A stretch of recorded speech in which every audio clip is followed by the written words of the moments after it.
How's it going? Andrew Barr with Producing in the Box, where I teach you how to make incredible sounding music with nothing else but just a laptop. So a couple years back, I decided to make one of the best investments I've ever made for my studio, and I bought the Slate ML-1 microphone. And this thing has been on absolutely everything that's been in my studio over the past 2 years. It's one of my favorite mics, and if you download my free guide called The Ultimate Guide to Recording Vocals at Home, it is one of the microphones I recommend. I absolutely love this thing, and it is a modeling microphone. So you have the microphone, but you also have modules inside your software that now you can change out different microphones, and it can emulate a 251 or a 47. Lots of really, really cool stuff. So Slate was kind enough to reach out and sponsor this video where I get to go through some of the expansion packs for this microphone. And they are currently on sale right now, and they are on sale until the end of January. So if you want these expansion packs that work with the ML-1, click the link in the description. And I want to say thank you to Slate for reaching out and sponsoring this video. And I also want to say thank you to you for being here and watching my content. So without further ado, let's get into the video. All right, so here I have an acoustic guitar tracked with the ML-1, and it is about 6 to 8 inches away from the 12th fret of the acoustic guitar, and this is what it sounds like.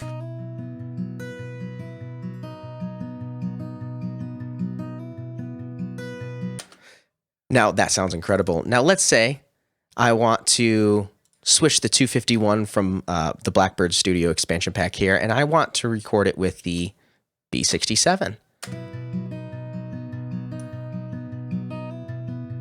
Now what about the B12? Ooh, I really like that one. That one kind of opens up and has a nice warm but more mellow low end.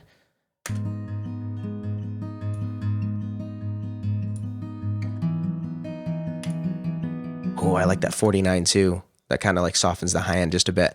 Now, I'm not using anything else besides just the microphone and the Slate virtual channel strip. That is it.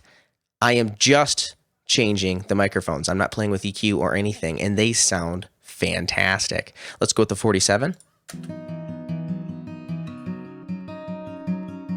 Ooh. Oh, it's a toss-up between the 251 and the 12. I think I'm going to go with the 251. Now I'm going to add a little bit of EQ and some compression and see what this sounds like.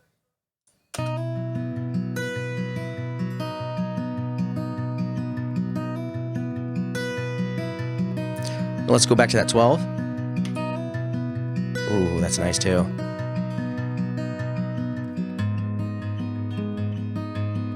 I think I really like that 12.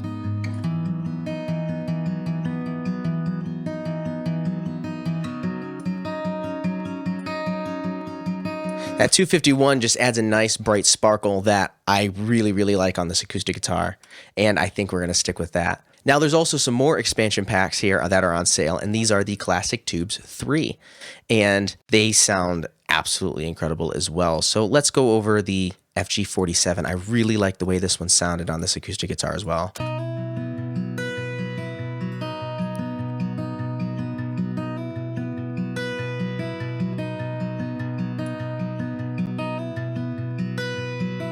Now let's see what the FG37A sounds like. Ooh. Oh, wow. Man, this is what I love about this microphone, is because I can change the microphone out later after I've already done the recording. And this is something that you just can't do with the physical tube microphone, and it sounds identical. Let's see what the FG67 MK2 sounds like on this acoustic guitar.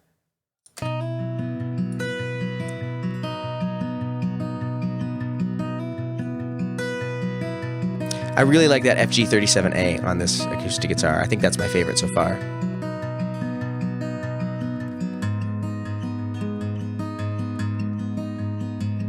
Wow. All right, now let's try this microphone on some vocals. And here I have a little bit of Metatune, controlling some of the tuning there, and then it's going directly into the Blackbird's 251. And this is what it sounds like. Nothing else here is activated except for the 251 and then the FG73 preamp. That is it. Of our sleep, so sickly warming, we ignore the warnings. but you had your fun. Wow. Yeah, that's just the microphone itself. So now let's add in these other modules here. Of our sleep, so sickly warming, we ignored the warnings, but you had your fun. Let's try the B12 here. Of our sleep, so sickly I really like how the B12 sounds on her vocals, and this I think would be perfect for like a ballad or something like that because it's nice and soft on the high end. But for a pretty dense mix like this song is, that 251 seems to really just poke out in the mix. Another microphone that I think would be absolutely fantastic is on the Classic Tubes 3 would be the FG67 MK2. It's got a mid-range boost to it that I really like on rock vocals, and I think it would kind of just set it up in the mix just a little bit more. And let's take a listen to that now. of our sleep, so sickly warming, we ignored Oh yeah, let's take a listen to that in context here. our sleep, so sickly warming, we ignored the warnings, but you had your fun. Wow, yeah, that sounds really, really good. Let's see what that, see what the Blackbird Studio 251 does in the mix. Our sleep, so sickly warming, we ignored the A lot more crisp on the high end and a little bit less mid-range than the 67 MK2. Both mics sound fantastic on this vocal, but I think I kind of like that 67, and I think I'm going to stick with that one because that just had a mid-range to it that I really, really liked to hear in this mix. our sleep, so sickly warming, we ignored the warnings, but you had your fun. Wow, I have been using this microphone for over 2 years now, and it has been absolutely killer in the studio. I have a bunch of different people coming into the studio, and I only had a one microphone budget. And I am so glad I picked this. And even if I had the budget for thousands and thousands of dollars worth of microphones, there's no need. Because I actually have more control with this microphone than I do anything else because I can change out microphones later on after I've recorded. So honestly, if you want to know anything more about the ML-1 or the expansion packs, click the link in the description. Now, thank you for watching and thank you for clicking that subscribe button. Now, go create.